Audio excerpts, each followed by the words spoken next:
केंद्र सरकारच्या प्रधानमंत्री आवास योजनेअंतर्गत घरकुल बांधकामासाठी आता लाभार्थ्यांना 50,000 रुपये वाढीव अनुदान मिळणार आहे. पूर्वीच्या 1,20,000 रुपयांच्या अनुदानात 50,000 रुपयांची वाढ करण्याचा निर्णय ग्रामविकास विभागाने घेतला आहे. त्यातील 15,000 रुपये घरावर सौर ऊर्जा यंत्रणा उभारण्यासाठी असणार आहेत.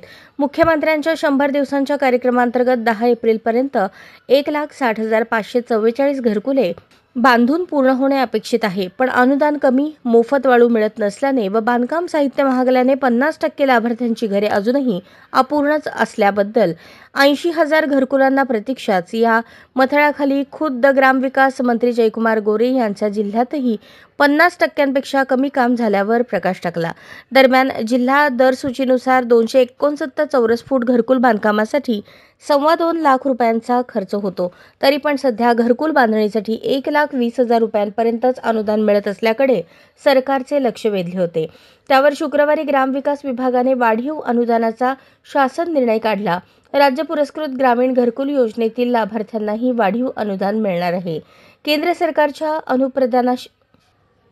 केंद्र सरकारच्या अनुदानाशिवाय ही राज्य शिष्यातील वाढीव रक्कम असणार आहे.